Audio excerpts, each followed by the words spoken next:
আসসালামু আলাইকুম। দেখুন খুব মজার এবং সুস্বাদু একটি খাবার যেটা হচ্ছে আমাদের পছন্দের মিষ্টি। দেখে মনে হচ্ছে না ছানার একটি সাদা মিষ্টি। এটা কিন্তু আমি ছানা দিয়ে তৈরি করিনি। কিন্তু অনেকটা স্বাদ একদম ছানা দিয়ে তৈরি করার মতো মিষ্টিটা। আমি খেয়ে দেখলাম খুবই মজা লেগেছে। আর আমি তো মিষ্টির পাগল।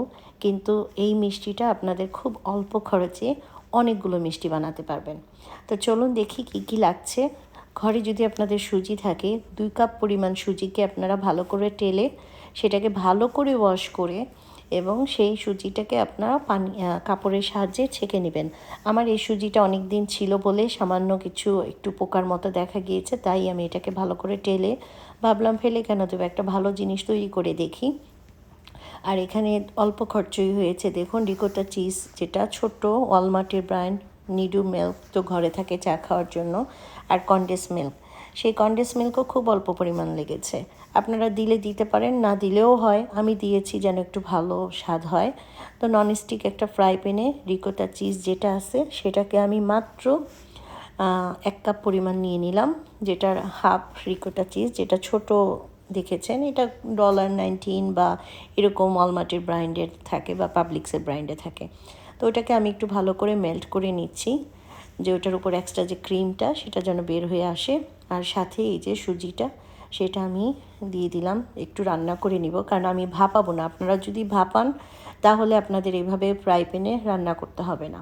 তা আমি যেহেতু এগুলো সব কিছুকে একটু শক্ত করে নিব, তো আমি ভাবলাম রান্না করে নিলেই ভালো, ভাপানোটা আরও ইজি হয়। আর এখানে কটার স্পুন পরিমাণ আমি এলাচির গুঁড়ো, এই যে এখানে আছে পাউডার সুগার, যেটা নাকি মিষ্টিটাকে হালকা মিষ্টি করবে, এবং 2 থেকে 3 চামচ পরিমাণ আপনি কনডেন্স মিল্ক ঢেলে দিবেন।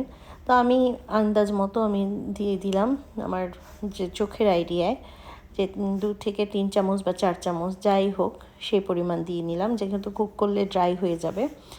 আর সাথেই আপনার রিকোটা চিজ যেটা ছিল সেটাও ভালো করে সব কিছু মিক্স করে নিব। আর পাউডার যে মিল্কটা আছে সেটা আমি শেষে দিব।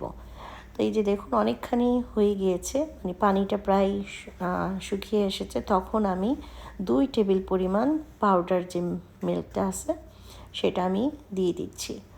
যেটা যে মিষ্টিটা যে আপনারা খাবেন সেটার যে একটা মিষ্টি ফ্লেভার এবং মিল্কের যে একটা সুন্দর ঘ্রাণ সেটা যেন আসে। তো সেই পরিমাণই আমি 2 টেবিল চামচ দিলেই হবে।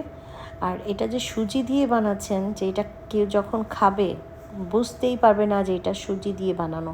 তা আমি এটাকে অনেকক্ষণ কুক করার পরে এই যে দেখুন যখন হাতে দেখবেন যে একদম ছেড়ে ছেড়ে আসছে, যে এরকম হয়ে আসবে, তখনই বুঝবেন যে হয়ে গিয়েছে। মানে পানিটা জাস্ট টানানো। তারপর হালকা একটু গরম থাকতেই আপনার মিষ্টিটা বানাতে হবে, কারণ ঠান্ডা হলে মিষ্টিগুলো একটু শক্ত শক্ত হয়ে যায়, তখন সুন্দর গোল আকার হয় না। তার এইখানে আমি একটু পাউডার সুগার হাফ টিস্পুন এবং তার সাথে একটু পাউডার মিল্ক 1 টেবিল চামচ নিয়ে ভালো করে মিক্স করে নিলাম।